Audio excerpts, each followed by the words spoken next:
안녕하세요. 한성 학습능력 향상 튜터링 이제 바로 운영체제에 관련돼서 이제 진행을 바로 하도록 하겠습니다. 이번 시간에는 그 운영체제의 프로세스에 관련된 거에 대해서 살펴보도록 하겠습니다. 기본적으로 프로세스의 상태 전이표에 대해서 좀 더 자세하게 알아보고, 그다음에 프로세스 문맥 교환 그거에 대해서 알아볼 거고요. 그 다음에 이제 마지막으로는 프로세서 생성에 관한, 그러니까 포크 알고리즘에 대해서 이제 학습을 하도록 하겠습니다. 네, 기본적으로 이제 운영체제의 학습량이 다른 과목에 비해서 몇 배는 훨씬 더 많기 때문에 운영체제에 관련된 내용을 전부 다 다루지는 못하고요. 지금처럼 이렇게 뭐 저번 시간처럼 파일 저수진 입출력과 이 프로세스 관련된 거, 이 중요한 것들만 이제 다루도록 하겠습니다. 이제 바로 시작부터 굉장히 중요한 이제 프로세스 상태 전이표라는 게 나오는데요. 이걸 아마 그 운영체제 시간에 이런 비슷한 그림을 보신 적이 있으실 거예요. 그래서 이 표를 무조건 외우고 있어야 됩니다. 이거는 이제 이 표를 모른다는 거는 이 컴퓨터 공학 시간에 운영체제 시간에 이 운영체제를 배우지 않았다는 의미랑 똑같습니다. 이 프로세스 상태 전표는 무조건 알고 있어야 되는 겁니다. 그래서 여기 표를 보시면 1번, 2번, 3번, 4번 이런 식으로 여러 개 번호가 먹여져 있고요. 그래서 여기 천천히 하나씩 보자면 이 그림에 이 1번 이 번호 순서대로 보겠습니다. 1번 같은 경우는 이제 유저 러닝이라고 나와 있죠. 그래서 1번 같은 경우는 이제 사용자 모드라고 합니다. 이제 우리가 운영체제 시간에 유닉스 기반으로 배우고 있잖아요. 유닉스에서는요, 이 모드가 두 가지가 있습니다. 여러 프로세스가 동시에 이제 켜질 수 있는 이제 사용자 모드가 있고요. 두 번째로 이제 허가된 커널만 접근할 수 있는 이제 허가된 프로세스만 접근할 수 있는 이제 커널 모드, 이렇게 총 두 가지가 있습니다. 그래서 일반적으로 우리가 그 프로그램을 사용할 땐 사용자 모드에서 동작을 하고요. 그 나중에 뭐 특수한 경우는 뭐 인터럽트나 시스템 콜이라는 게 발생을 하면 이 사용자 모드에서 돌던 프로세스가 커널 모드로 이동이 됩니다. 그래서 유닉스에서는 사용자 모드와 커널 모드 총 두 가지 상태가 존재한다라는 게 나와 있죠. 그래서 1번 같은 경우는 이제 사용자 모드에 관련된 그런 그 상태 전이표고요. 잠시만요. 색깔을 좀 바꾸도록 하겠습니다. 그래서 이 화살표를 그대로 한번 따라가 보죠. 이 화살표 따라가 보면 2번이라 나와 있죠. 2번이 나와 있고, 잘 보시면 이 커널 러닝이라 써져 있는데, 자, 2번이 드디어 커널 모드인 겁니다. 그래서 지금 잘 보시면 제가 이렇게 빨간색으로 대각선 쳐놓은 거 있죠. 이 빨간색 대각선 쳐놓은 것이 여기 기준으로 오른쪽은 사용자 모드, 이 왼쪽 전부 다는 이 커널 모드를 뜻하는 겁니다. 네, 그래서 이 구분 짓는 걸 좀 잘 확인을 하시고요. 잘 보시면 그 다음에 유저 이 화살표 이 사이에 보시면 뭐라 써져 있죠? 시스콜과 인터럽트가 나와 있죠. 자, 우리가 아까 말씀드렸던 것처럼 이 시스템 콜과 인터럽트가 발생을 하면 사용자 모드에서 프로세스가 커널 모드로 진입을 하는 겁니다. 이 시스템 콜이나 인터럽트가 뭐냐면 나중에 이제 뭐 이전에 뭐 배웠을 수도 있지만, 시스템 콜 같은 경우는 그냥 그겁니다. 시스템 콜은 기본적으로 커널 모드 안에 정의가 되어 있거든요. 시스템 콜은 그 우리 파일 저수준 입출력을 할 때 기본적으로 우리가 호출했던 리드, 뭐 오픈, 뭐 크레이트, 막 이런 함수들 있죠. 이런 것들 있잖아요.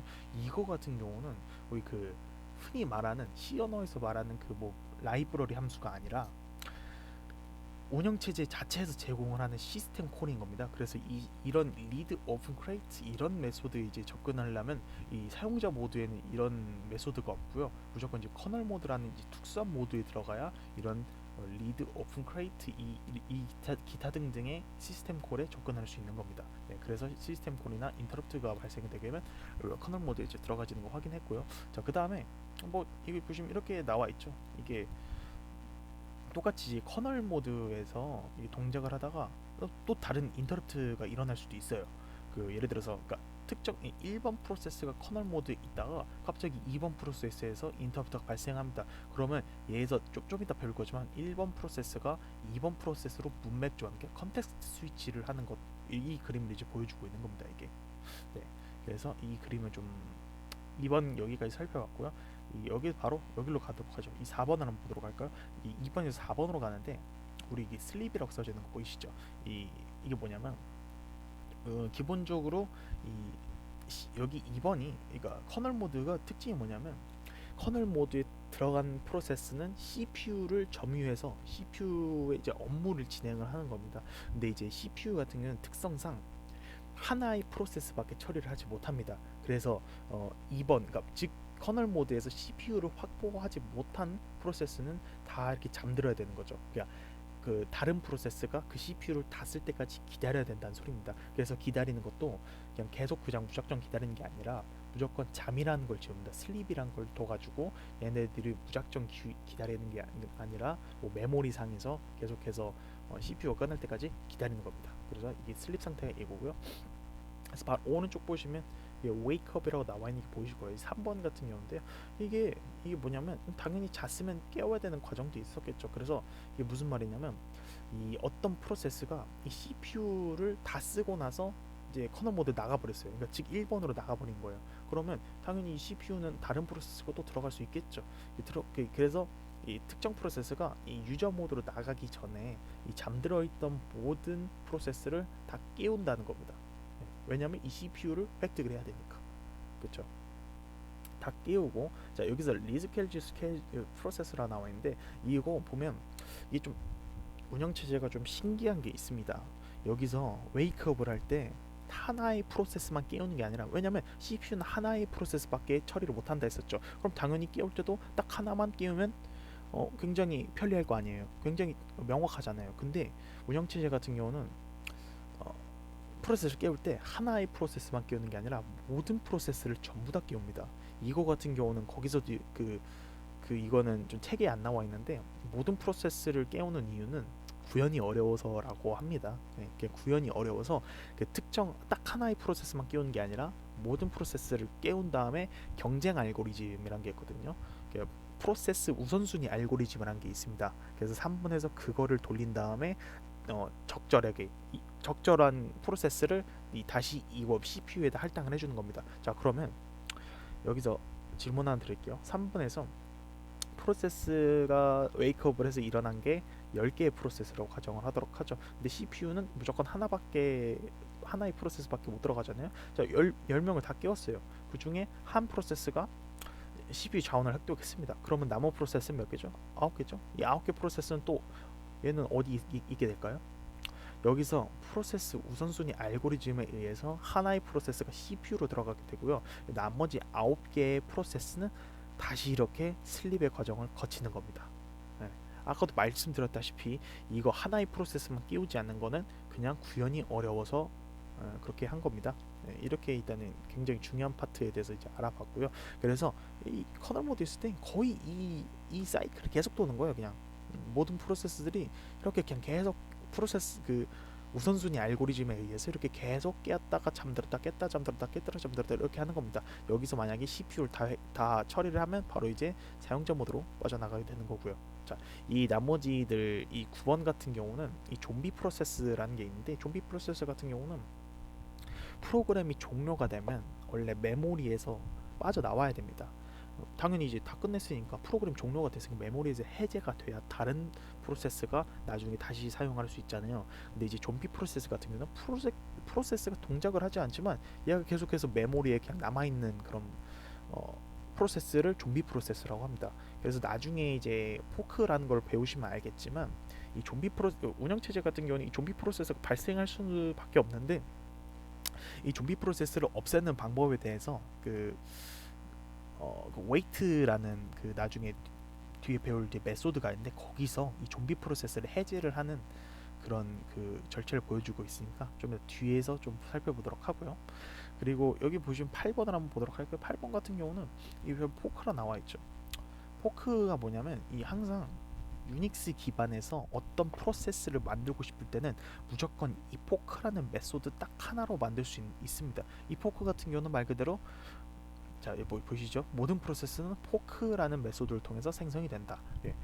그냥 이거는 그냥 그 유닉스 만든 사람들이 그렇게 정의를 한 겁니다. 무조건 프로세스가 만들려면 포크라는 메소드가 실행이 돼야 되는 거예요. 그래서 포크라는 메소드가 실행이 되면 기본적으로 두 개의 프로세스가 존재하게 됩니다. 그래서 부모 프로세스라는 게 이렇게 생기게 되고요. 그다음에 이 부모의 특징을 그대로 이어받은 자식 프로세스가 이렇게 생겨나게 됩니다. 총 이렇게 두 개, 포크를 동작하면 두 개가 생기게 되고요. 그래서 포크로 이제 만들어진 이 프로세스는 둘 중 하나로 갑니다. 자, 이게 요즘 같은 뭐 그렇지 않는데 뭐 메모리가 충분할, 그러니까 메인 메모리에 그 남은 공간이 충분할 때는 바로 이게 그 우리 그 프로세스 우선순위 알고리즘을 돌리는 곳으로 이제 가게 되고요. 만약에 뭐 메인 메모리 용량이 없을 수도 있잖아요. 뭐 고성능 프로그램 여러 개 틀어놓으면 뭐 메모리가 없을 수도 있죠. 이럴 때는 이렇게 메인 메모리로 가는 게 아니라 이 스왑이라는 곳으로 가면 스와퍼라는 곳으로 가는데요. 이 스와퍼는 기본적으로 어디 있냐면 하드디스크에 있습니다. 하드디스크의 특정 구역을 이제 스와퍼라고 하는데, 이 스와퍼 같은 경우는 이렇게 그 메인 메모리에서 용량이 부족해서 들어가지 못하는 그 프로세스들을 위해 임시적으로 대기할 수 있는 그런 공간을 마련해 놓은 겁니다. 그래서 나중에 이제 메인 메모리에 공간이 여유분이 생겼다. 그럼 이제 스왑 인을 해가지고 이 임시 저장되어 있던 프로세스를 메인 메모로 넘겨주는 거죠. 네. 이게 이 보면 얘네 둘도 다 그러니까 6번과 5번은 스왑에 관련된 거고요. 이거는 모르셔도 됩니다. 이거는 요즘 같은 경우는 일어나지 않기 때문에 모르셔도 되고, 이 7번 같은 경우도 거의 모르셔도 됩니다. 왜냐하면 7번과 3번은 거의 같은 상태로 보시면 돼요. 이게 나중에 좀 프로세스 우선순위 알고리즘 보시면 알겠지만, 이 CPU를 어떤 프로세스가 이 일을 전부 다 끝날 때까지 사용하는 게 아니라 운영체제에서 지정한 타임아웃이라는 게 있습니다. 그 타임아웃 시간 동안 이게 돌리다가 다시 잠들고, 이렇게 우선순위 알고리즘 돌리고 다시 확보돼서 돌리고, 이렇게 되는 건데, 이제 이거를 돌리다 중간에 다 그 프로세스의 업무를 다 진행하지 않고 그냥 중단이 되는 경우가 있습니다. 그 중단이 되는 경우를 이 7번 상태라고 하는데, 이 7번 상태와 3번 상태는 기본적으로 같은 거기 때문에 이거 굳이 구분두어서 모르셔도 됩니다. 아무튼 그냥 3번과 7번이랑 똑같은 거라고 보시면 돼요. 자, 여기서 최종 정리하겠습니다. 이 표에서 가장 중요한 거는 빨간색으로 하죠. 자, 여기 들어가는 부분 1번과 2번 이제 들어가는 부분 좀 너무 더러우니까 좀 지우고 중요한 부분 다시 이렇게 보도록 하죠. 너무 더럽네요. 이 사실은 이 그림 하나로 솔직히 말해서 투터링 이번 주차 다 끝낼 수도 있을 만큼 엄청나게 중요한 그림이지만, 가장 중요한 부분만 이렇게 다뤄보도록 하겠습니다. 아무튼 이렇게 돼 있고요. 가장 중요한 부분 이렇게 외우시면 됩니다. 빨간색으로 표시할게요. 자, 유저 모드가 일단 뭔지랑 커널 모드가 일단 뭔지에 대해서 그 명확한 거에 대해서 알아셔야 되고요. 자, 1번에서 2번으로 갈 때 어떤 과정이 있어야 들어갈 수 있는지 알아셔야 됩니다. 뭐 어떻게 들어가냐면 무조건 시스템 콜이나 인터럽트가 발생했을 때 유저 모드에서 커널 모드로 이동이 된다 했었죠. 자, 이렇게 알고 계시고, 그다음에 가장 중요한 거는 2번, 4번, 3번 이 사이클이 굉장히 중요합니다. 이게 프로세스 그 확보 알고리즘 그거에 관련된 건데, 자, 2번, 4번, 3번 이거 무조건 기억을 해 놓으시면 되고요. 그다음에 무조건 모든 프로세스는 이 포크라는 메소드를 통해서 만들어진다. 이 세 가지만 외우셔도 이 상태 전이표를 한 80%는 외웠다고 얘기할 수 있습니다. 그다음 뭐 좀비 프로세스 같은 경우는 뭐 프로세스가 비정상적으로 종료가 되었을 때 발생하는 거다. 여기 나와 있죠. 프로세스가 정상적으로 반납되지 않으면 좀비가 된다. 알아봤고요. 그래서 좀 더 자세하게 좀 살펴보도록 하죠. 자, 1번에서 2번으로 가는 과정. 이 과정은 유저 모드에서 시스템 콜이나 인터럽트가 발생해서 커널 모드로 들어오는 과정이라고 했었고요. 2번에서 4번이죠. 그러니까 그냥 그 커널 모드의 CPU를 확보하고 있다가 이제 잠들게 되는 거. 이 과정은 프로세스를 실행하려고 했으나 그 우선순위 및 그 슬립 조건에 걸려 수행되기가 된 상태였었죠. 이거 아마 슬립 같은 경우는 우리 중간고사 전전주쯤에 이제 슬립에 대한 그 조건이 있었었잖아요. 그 조건이 이제 맞으면 이제 수행되기가 되는 거죠. 이거 같은 경우 따로 뭐 슬립 조건에 대한 거는 따로 얘기는 안 할게요. 뭐 PPT나 책에 다 나와 있는 말이기 때문에 이거 얘기 안 하고, 그다음에 이제 4번에서 3번으로 가는 거는 뭐라 했었죠? 어떤 프로세스가 특정 시간만큼 CPU를 사용하고 문맥 교환을 위해 모든 프로세스를 깨우는 상태라 했었죠. 여기 예를 들어서 10개의 프로세스 잠들고 있으면 이 10개 전부 다 깨운다 했었죠. 하나만 깨우지 않고. 왜냐하면 구현이 어렵기 때문에 하나는 깨우지 않고 모든 프로세스를 전부 다 깨운다라고 했습니다. 다음에 3번에서 2번으로 가는 거 여기 있었죠. 그래서 우선순위 알고리즘에 의해 특정 프로세스가 CPU의 자원이 할당된 상태고요. 할당되지 못하면 네 4로 다시 간다 했었죠. 여기서 10개 깨우고 하나 확보하면 9개는 다시 4번으로 가는 겁니다. 네, 이렇게 알고 계시면 되고, 그래서 이 세 개가 가장 중요한 그 상태 전입에서 가장 중요한 부분이라고 보시면 됩니다. 이 두 번째 같은 경우는 이제 8번에서 3번, 그러니까 즉 이 포크에서 3번으로 가는 상태를 얘기하도록 하죠. 어떤 프로세스가 생성되고 나서 메모리의 다른 프로세스와 프로세스 우선순위 알고리즘에 의해서 대기하고 있는 상태죠. 그러니까 CPU로 확보할지 말지에 대해서 이제 프로세스 우선순위 알고리즘을 돌리면서 확인을 하고 있는 상태입니다. 여기가 그런다 했었잖아요. 그 다음에 2번에서 7번으로 가는 거 볼까요? 2번에서 7번으로 가는 거는 뭐 프로세스 하다가 중단된 거죠. 그냥 뭐 프로세스 2를 다 끝내지 못한 상태에서 문막 컨텍스트 스위치를 당하는 경우를 했었죠. 그래서 아까 말로 얘기했듯이 7번과 3번은 같은 거다.